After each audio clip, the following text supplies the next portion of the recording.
അടുത്ത് നമ്മൾ നോക്കാൻ പോകുന്നത് സ്ക്രം ഫ്രെയിം വർക്കാണ്. സ്ക്രം എന്ന് പറയുന്നത് it's already been discussed in the module 2 I think so. അപ്പം സ്ക്രം എന്ന് ഓൾറെഡി നമ്മൾ പറഞ്ഞു കഴിഞ്ഞായിരുന്നു. പക്ഷേ എന്നാലും ഒരു പെട്ടെന്നൊരു ഓവർവ്യൂ.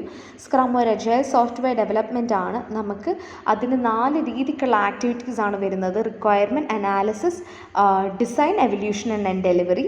ഇതിലെ ഓരോ ചെറിയ പ്രോസസ് പാറ്റേൺ നമ്മൾ സ്പ്രിൻ്റ് എന്ന് നമ്മൾ പറയും.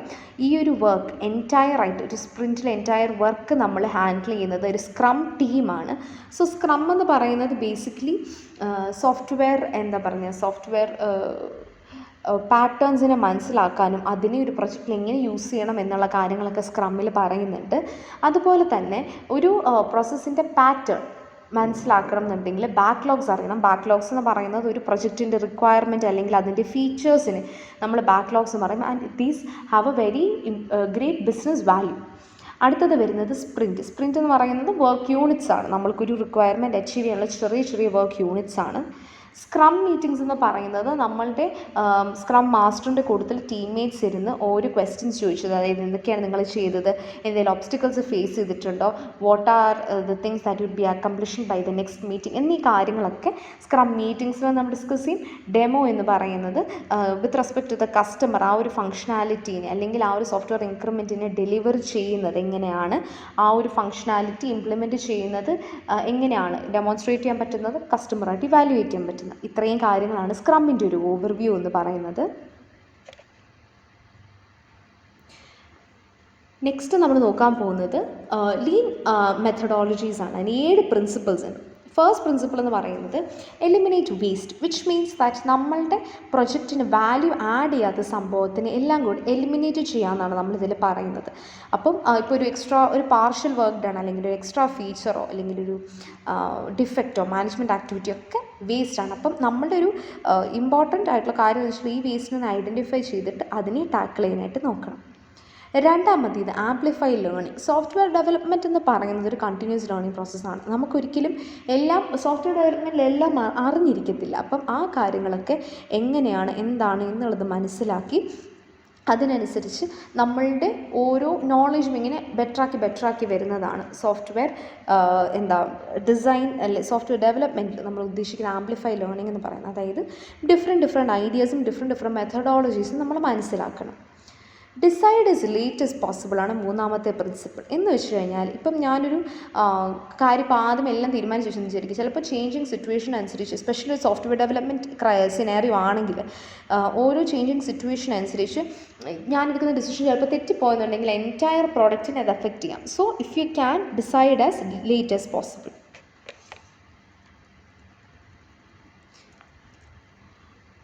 ഇനി നെക്സ്റ്റ് വരുന്നത് അപ്പോൾ അതുകൊണ്ട് തന്നെ നേരത്തെ പറഞ്ഞ പോലെ തന്നെ the more complex a system is, the more capacity it is having for the change. So അതുകൊണ്ട് തന്നെ നമ്മൾക്കിപ്പം ഇപ്പോൾ ചേഞ്ചിനെ നമുക്ക് ഇൻകോർപ്പറേറ്റ് ചെയ്യണം എന്നുണ്ടെങ്കിൽ തന്നെ ഒരുപാട് ഡിസിഷൻസ് നേരത്തെ എടുത്ത് വെക്കരുത്. Deliver as fast as possible, which means that നമ്മൾക്ക് എൻഡ് പ്രോഡക്റ്റ് എത്രയും പറ്റുന്ന രീതിക്ക് ഡെലിവർ ചെയ്യാൻ പറ്റുമോ, that is N advantage. Speed എന്ന് പറയുന്നത് വളരെ ഇമ്പോർട്ടൻ്റ് ആയിട്ടുള്ള കാര്യങ്ങളാണ്. So with speed the decision can be delay. എന്ന് വെച്ചാൽ സ്പീഡിൽ നമുക്കിത് ബിൽഡ് ചെയ്യുന്നൊരു ഉറപ്പുണ്ടെന്നുണ്ടെങ്കിൽ ഡിസിഷൻസ് ഇപ്പോൾ ഡിലേ ചെയ്ത് കഴിഞ്ഞാലും it will not be an issue. Fifth one is empowering the team. എന്ന് വെച്ച് കഴിഞ്ഞാൽ പ്രോഗ്രസ്സിനെ എൻകറേജ് ചെയ്യുക, എറേഴ്സിനെ ക്യാച്ച് ചെയ്യുക, ഇൻഡിവിജ്വൽസിനെ മോട്ടിവേറ്റ് ചെയ്യുക, അവരെ ട്രസ്റ്റ് ചെയ്യുക to get the job done. Next is build integrity എന്ന് വെച്ചാൽ customer must be entirely satisfied and the overall experience with the system must be very great. അപ്പം അതെങ്ങനെയാണ് നിങ്ങൾ അഡ്വർടൈസ് ചെയ്യുന്നത്, ഡെലിവർ ചെയ്യുന്നത്, ഡിപ്ലോയ് ചെയ്യുന്നതൊക്കെ വളരെയേറെ ഇമ്പോർട്ടൻ്റ് ആയിട്ടുള്ള കാര്യമാണ്. And last one optimise the whole. ഏറ്റവും ഒപ്റ്റിമം ആയിട്ടായിരിക്കണം നമ്മൾ കൊടുക്കുന്ന കാര്യങ്ങളാണെന്നുണ്ടെങ്കിൽ ഇപ്പോൾ ഒപ്റ്റിമൈസ് ചെയ്തായിരിക്കണം. കസ്റ്റമർ നോക്കുമ്പോഴത്തേന് it must be the best way in which the project can be implemented. So that's all about the 7 principles. Next നമ്മൾ നോക്കാൻ പോകുന്നത് കമ്പൻ മെത്തഡോളജിയാണ്. സോ അതിനകത്ത് നമ്മൾ പറയുമ്പോഴത്തേനും what is Kanban? It is actually a project management methodology which gives full transparency. നമ്മളൊരു task ചെയ്യുവാണെന്നുണ്ടെങ്കിൽ ആ ടാസ്കിൻ്റെ പൊസിഷൻ എവിടെയാണ്, എന്തൊക്കെ ടാസ്കുകൾ ബാക്കിയുണ്ട് ചെയ്യാനായിട്ട് എന്നീ കാര്യങ്ങളൊക്കെ മനസ്സിലാക്കാനായിട്ട് നമ്മൾ ഈ ഒരു മെത്തഡോളജി യൂസ് ചെയ്യുന്നത്. ആക്ച്വലി ഇത് കറക്റ്റ് പ്രൊണൗൺസിയേഷൻ ആണെന്നൊന്നും അറിയത്തില്ല. So more or less it is based on how we are managing our task. So ഇതെന്ന് പറയുന്നത് DevOps അല്ലെങ്കിൽ അജൈൽ ടീംസിനെ ബേസ് ചെയ്തിട്ട് it is one of the best tools that can be used in the industry. പ്രിൻസിപ്പിൾസിനെ പറ്റി പറയുകയാണെന്നുണ്ടെങ്കിൽ one of the most important principle start with what you are doing now. നമ്മൾ ഈ ഒരു ഓൾറെഡി എക്സിസ്റ്റിംഗ് ആയിട്ടുള്ള ഒരു പ്ലാറ്റ്ഫോമിൽ അല്ലെങ്കിൽ നമ്മൾ എക്സിസ്റ്റിംഗ് ആയിട്ടുള്ള വർക്കിൽ ഒരു രീതിക്കുള്ള ചേഞ്ചസ് കൊണ്ടുവരുത്താനും ശ്രമിക്കരുത്. എന്നുവെച്ചാൽ പെട്ടെന്ന് ചേഞ്ചസ് കൊണ്ടുവരുത്തിക്കാനായിട്ട് ശ്രമിക്കരുത്. It shouldn't B rushed. Evolutionary change എന്ന് പറയുന്നത് ഇൻക്രിമെൻ്റലാണ്, അതായത് പയ്യെ പയ്യെ ചെറുതായിട്ട് ചേഞ്ചസ് കൂട്ടുകയാണ് ചെയ്യേണ്ടത്. അപ്പം അല്ലാണ്ട് പെട്ടെന്ന് അറ്റ സ്ട്രെച്ചിൽ നമ്മൾ ജസ്റ്റ് ചേഞ്ചസ് കൊണ്ടുവരുത്തിക്കുക അല്ല ചെയ്യേണ്ടത്. Respect the current roles and responsibilities. ടീമിനെ കൊളാബറേറ്റീവായിട്ട് വർക്ക് ചെയ്യാനായിട്ട് സമ്മതിക്കുക. അതിൻ്റെ കൂട്ടത്തിൽ തന്നെ എന്തെങ്കിലും റോൾസ് റെസ്പോൺസിബിലിറ്റീസ് ഒക്കെ വരുന്നുണ്ടെന്നുണ്ടെങ്കിൽ അതിനനുസരിച്ച് അത് റെസ്പെക്റ്റ് ചെയ്ത് മുന്നോട്ട് പോവുക. ലീഡർഷിപ്പിനെ എൻകറേജ് ചെയ്യുക. ഇങ്ങനെയാണെന്നുണ്ടെങ്കിൽ നമ്മൾക്ക് നമ്മളുടെ ഇമ്പ്രൂവ്മെൻറ്റ് മാക്സിമം ആക്കാനായിട്ട് സാധിക്കത്തുള്ളൂ. കമ്പൻ പ്രൊജക്റ്റ് മാനേജ്മെൻറ്റിനെ പറ്റി പറയുമ്പോഴത്തേനും വരുന്ന 3 ഇമ്പോർട്ടൻറ്റ് കോമ്പണൻസ് ആണ് Kamban boards, Kamban cards and WIP limits. So this is actually an example of the Kanban board. Board എന്ന് പറയുന്നത് ബേസിക്കലി ഒരു വിഷ്വൽ വേ ആണ്. എന്തിനാണ്? ടാസ്കുകളെയും വർക്ക് ഫ്ലോയിനെയും ഒക്കെ കാണിക്കാനായിട്ട്. ഇതിനകത്ത് നമ്മൾ ശ്രദ്ധിക്കുകയാണെന്നുണ്ടെങ്കിൽ ഈ ഒരു എൻറ്റയർ സെക്ഷനെയാണ് നമ്മൾ ബോർഡ് എന്ന് പറയുന്നത്. ഈ ഓരോ ചെറിയ കാർഡ്സിനാണ് കമ്പൻ കാർഡ്സ് എന്ന് പറയുന്നത്. ഈ ഹൊറിസോണ്ടലായിട്ട് കിടക്കുന്നതിനെ നമ്മൾ സ്വിംസ് എന്നാണ് പറയുന്നത്, സ്വിം ലെയിൻസ് എന്നാണ് പറയുന്നത്. ഈ കോളംസ് എന്ന് പറയുന്നത് ഓരോ വർക്ക് ഫ്ലോയിനെ സൂചിപ്പിക്കാനായിട്ടും ഉള്ളതാണ്. റിക്വസ്റ്റഡ് ഉണ്ട്, റെഡി ടു സ്റ്റാർട്ട് ഉണ്ട്, ഇൻ പ്രോഗ്രസ് ഉണ്ട്, ഡൺ ഉണ്ട്.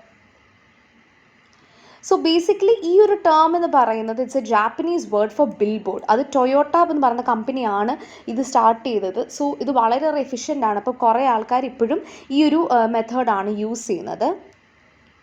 സോ ഈ ഒരു ബോർഡിനകത്ത് നമുക്ക് എന്തൊക്കെയാണ് നമ്മളുടെ പ്രോസസ്സസ് നടക്കുന്നത് എന്നുള്ളത് അറ്റ് എ ടൈമിൽ ചുരുങ്ങി കാണാനായിട്ട് സാധിക്കും. വിച്ച് മീൻസ് ദാറ്റ് എന്തൊക്കെ പ്രോസസ്സാണ് നമ്മൾ വർക്ക് ചെയ്യുന്നത്, ഏതൊക്കെയാണ് സൈക്കിളിൽ വരുന്നത്, ടീം എഫേർട്ട് എന്തുമാത്രം ഫാസ്റ്റായിട്ടാണ് ചെയ്യുന്നത്. പ്രൊജക്റ്റ് മാനേജേഴ്സിന് ഒരു ടീം മെമ്പർ ഐഡിലാണെന്നുണ്ടെങ്കിൽ അല്ലെങ്കിൽ ഒരു ടീം മെമ്പർ ടാസ്ക് കംപ്ലീറ്റ് ചെയ്തു എന്നുണ്ടെങ്കിൽ മനസ്സിലാക്കാനായിട്ട് സാധിക്കും. So this basically facilitates the smooth movements of the workflow. Elements of a kanban board എന്ന് പറയുന്നത് to do, in progress and done. ഇതിൽ നിന്ന് നമുക്ക് മനസ്സിലാക്കാനായിട്ട് പറ്റും നമ്മൾക്ക് ഏതൊക്കെ ടാസ്ക്കാണ് പെൻഡിങ് കിടപ്പുള്ളത്, ഏതൊക്കെയാണ് കംപ്ലീറ്റ് ചെയ്തിട്ടുള്ളത്, ഏതൊക്കെയാണ് നമ്മളിപ്പോൾ ചെയ്തുകൊണ്ടിരിക്കുന്നത്. ഇതിലെ ഓരോ കോളം എന്ന് പറയുന്നതും ഓരോ സ്റ്റേജസ് ഇൻ ദ പ്രൊജക്റ്റാണ്. സോ അതിൻ്റെ കൂട്ടത്തിൽ തന്നെ it is very simple. The project is portrayed in a very practical way. അതുപോലെ തന്നെ ടീമിന് they can be assign to work, managers can track progress. നമ്മൾ നേരത്തെ പറഞ്ഞ കാര്യങ്ങളൊക്കെ തന്നെയാണ് ഇതിലും പറയുന്നത്. Now speaking of a Kanban card, it means that it's actually a card on the board, the Kanban board. So അതിനകത്ത് എന്ന് പറയുമ്പോൾ ഓരോന്നും it represents an individual task to be completed. അപ്പം അതിനകത്ത് പറയുമ്പോഴത്തേക്ക് നെയിം കാണും, അതുപോലെ തന്നെ ഒരു ചെറിയ ഡിസ്ക്രിപ്ഷനും കാണും. അപ്പം അതിൻ്റെ കൂട്ടത്തിൽ തന്നെ ഈ ഒരു കാർഡ് ആർക്കാണ് അസൈൻ ചെയ്തിരിക്കുന്നത്, ഏത് ടീം മെമ്പർ അല്ലെങ്കിൽ ഒരു ഗ്രൂപ്പ് ഓഫ് ടീം മെമ്പേഴ്സിനാണ് അസൈൻ ചെയ്തിരിക്കുന്നത് എന്നുള്ളത് നമുക്ക് മനസ്സിലാക്കാനായിട്ട് സാധിക്കും. കോളംസ് എന്ന് പറയുന്നത് എഗെയിൻ വർക്ക് ഫ്ലോയിൻ്റെ പല സ്റ്റേജസിനെ ഡിനോട്ട് ചെയ്യാനായിട്ടായിരിക്കും. So if you can draw a board and the cards and if you can list it out, it's well and good. Again ഈ കോളംസ് എന്ന് പറയുന്നത് അതിൻ്റെ ഓരോന്നിൻ്റെയും വർക്ക് ഫ്ലോയിനെ സൂചിപ്പിക്കാനായിട്ടാണ് ഉള്ളത്. ഇനി അടുത്ത വരുന്ന ഒരു ഡിഫറൻസ് ആണ്, ലൈക്ക് ഒരു ഡിഫറെൻറ്റ് കോമ്പണൻ്റ് ആണ് WIP, that is work in progress limit. നമ്മളുടെ എഫിഷ്യൻസിനെ ഒപ്റ്റിമൈസ് ചെയ്യാനും ഓവറായിട്ട് നമ്മൾ ബേർഡൻ കൊടുക്കാണ്ടിരിക്കാനും നമ്മൾ WIP ലിമിറ്റ്സ് നമ്മൾ ചെയ്യും. എന്തിനാണ്? എന്താണ് പറയുന്നത്, ഒരു ലെയിനിൽ അല്ലെങ്കിൽ ഒരു സമയത്ത് ചെയ്യുന്ന വർക്ക് അത് ലിമിറ്റ് ചെയ്ത് വെക്കുന്ന പരിപാടിയാണ് ഈ WIP ചെയ്യുന്നത്. സോ ഓരോ സ്റ്റേജസിലും ഉള്ളി limited number of work items will be there. അതായത് എന്താണ് പറയുന്നത്, കോളത്തിൻ്റെ കുറേ കാർഡുകൾ ഉണ്ടാവത്തില്ല, നമുക്ക് താങ്ങാൻ പറ്റുന്ന അല്ലെങ്കിൽ ഫുൾഫിൽ ചെയ്യാൻ പറ്റുന്ന അത്രയും ടാസ്കുകൾ മാത്രമേ നമുക്ക് കാണത്തുള്ളൂ. സോ ബൈ ലിമിറ്റിംഗ് ദിസ് നമ്മൾക്ക് actually agile software development team can concentrate on the crucial task. So അത് നമുക്ക് ഒപ്റ്റിമൈസ് ചെയ്യാനായിട്ട് സഹായിക്കും. സ്വിം ലെയിൻസ് എന്ന് പറയുന്നത് ഹൊറിസോണ്ടലാണ്, അത് ഓരോ വർക്ക് ഐറ്റംസിനെയും ആക്ടിവിറ്റീസിനെയും ഡിവൈഡ് ചെയ്യാൻ വേണ്ടിയിട്ട് സഹായിക്കും. ഇനി നമ്മൾ കമ്പറ്റ് സോഫ്റ്റ്വെയറിനെ പറ്റി പറയുകയാണെന്നുണ്ടെങ്കിൽ സോഫ്റ്റ്വെയർ ബേസിക്കലി ഈ ഒരു ബോർഡിൻ്റെ വിഷ്വൽ റെപ്രസെൻറ്റേഷൻ ആയിട്ടാണ് നമ്മൾ ചെയ്യുന്നത്. കാർഡ്സും ഒക്കെ നമുക്ക് വർക്ക് ഫ്ലോ ഒക്കെ നല്ല രീതിക്ക് എന്താ പറയുക വ്യൂ ചെയ്യാനൊക്കെ ആയിട്ട് സാധിക്കും.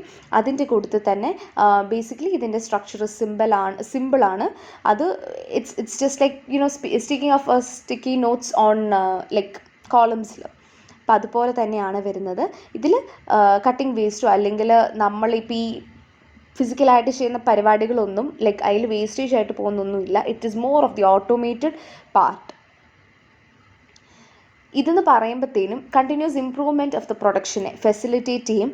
Task management features such as tracking, ലിമിറ്റുകൾ വെക്കുക, ഫങ്ഷണാലിറ്റി റിപ്പോർട്ട് ചെയ്യുക. അപ്പോൾ നമുക്കൊരു ഫിസിക്കലി ആ ഒരു ബോർഡ് വെക്കുന്നതിനേക്കാളും എന്തുകൊണ്ടും സോഫ്റ്റ്വെയർ വൈസ് വെക്കുമ്പോഴത്തേക്കും നമുക്ക് കുറച്ചുകൂടെ അഡ്വാൻറ്റേജ് ആയിരിക്കും. ടീമിൻ്റെ എഫിഷ്യൻസി ബൂസ്റ്റ് ചെയ്യാനായിട്ട് ഒരുപാട് സാധിക്കും. സോ അതുകൊണ്ട് തന്നെ ഇതിനെ കൊളാബറേഷനും കാര്യങ്ങൾക്കുമൊക്കെ ആയിട്ട് ഇതിനെ ഫോസ്റ്റർ ചെയ്യുന്നത് വളരെ നല്ലതാണ്. Desktop versus online company software എന്ന് പറയുമ്പോഴത്തേനും നമുക്ക് ഡെസ്ക്ടോപ്പ് അല്ലെങ്കിൽ വെബ് ബേസ്ഡ് ആയിട്ട് ചെയ്യാം. സോ ഡെസ്ക്ടോപ്പ് എന്ന് പറയുന്നത് it's more popular within organisation. But web based എന്ന് പറയുമ്പോഴത്തേനും യൂഷ്വലി സ്മോൾ സ്റ്റാർട്ടപ്സും അല്ലെങ്കിൽ ഈ മോഡേൺ ആയിട്ടുള്ള ലാർജ് കമ്പനീസൊക്കെ ആയിരിക്കും ഓൺലൈൻ വേർഷൻ യൂസ് ചെയ്യുന്നത്.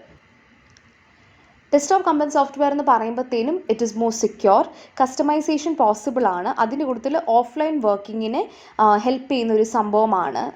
വേറെസ് speaking of the web based ഇൻസ്റ്റലേഷൻ്റെ ആവശ്യമില്ല, ഒരു സബ്സ്ക്രിപ്ഷൻ മോഡലാണ്. So based on how much you want you can use it as a pay as you go and real time data നമുക്ക് access ചെയ്യാനായിട്ട് പറ്റും.